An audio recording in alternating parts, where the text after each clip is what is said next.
Let me read my, how big are you? 5'8". Okay. Always start with 2 grams. Always. You know, see how you feel. Take them at night. Take them in the evening, like with your evening meal. And the reason for that is because it brings down cortisol levels and amplifies melatonin. So you'll actually end up with better sleep in that regard. So that's one reason to start at night with 2 grams. If you're basically wanting to enhance your muscle protein synthesis, you're doing exercise, bodybuilding and stuff like that, it is a mild myostatin inhibitor. So sometimes some people will take 2 grams in the evening, and they'll take 2 grams before, like an hour before a pre-workout, or an hour and a half, to basically guarantee maximum saturation throughout the body. So between an hour to an hour and a half, you should, the bigger you are, obviously you may need more time to saturate the body. So it can vary. I don't give a precise, I say to people, I'll leave it up to you to decide on that, but it can actually help in that regard, and it will improve your actual recovery as well. So it'll help with all that. Yeah.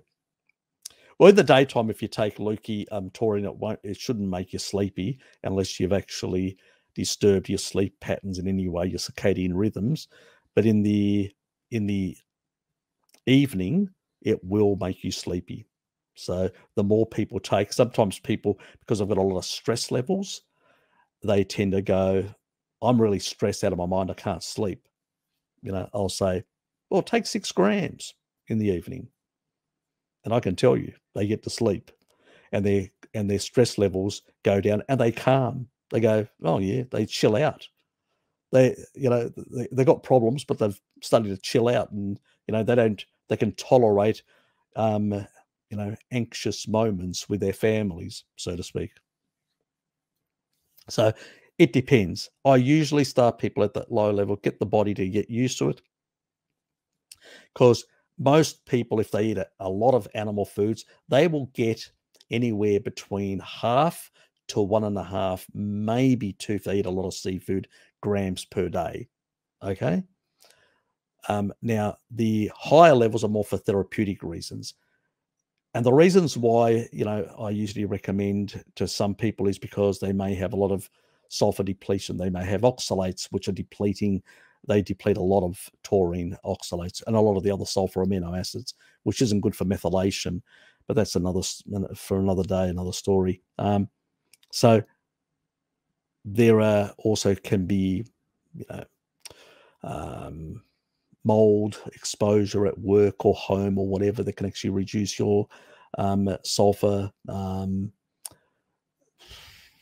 Yeah, there can be a number of other toxins and stuff like that that can actually deplete your sulfur levels in your body, and so your requirements may go up. We don't live an ancestral life out in, being earthed on the ground and out in the sun, and and having freshly slaughtered animals and stuff like that. We live a different life, so we do need to take these things into consideration in that regard. But I would say, as a starter, 2 and 2. Don't drink a lot of coffee, because if you drink a lot of coffee with taurine, it can magnify the effects in the low dosages, especially if it's 2 grams or less.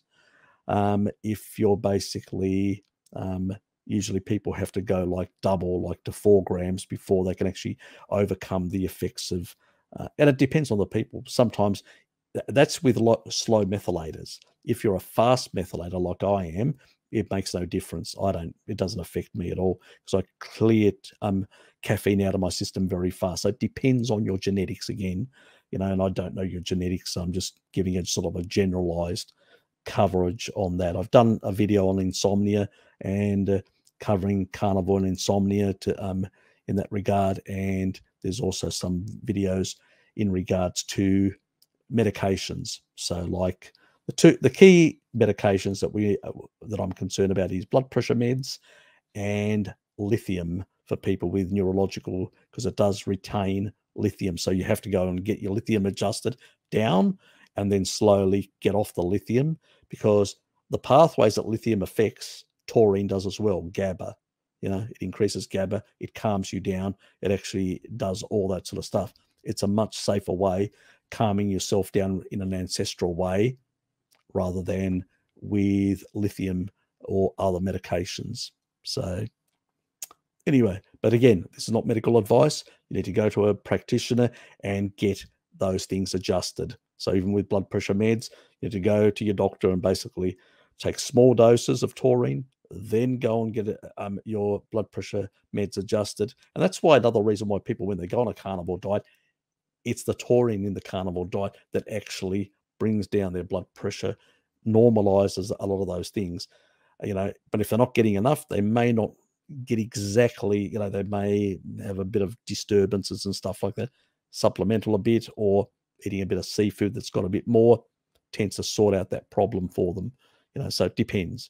And it depends on, as I said, your antidiuretic hormones, the amount of fluids you're consuming. There's a number of factors at play. So it's not just one thing. So I would start at that base, and you could probably go up to 6 grams in, like 4 in the evening, or 3 and 3.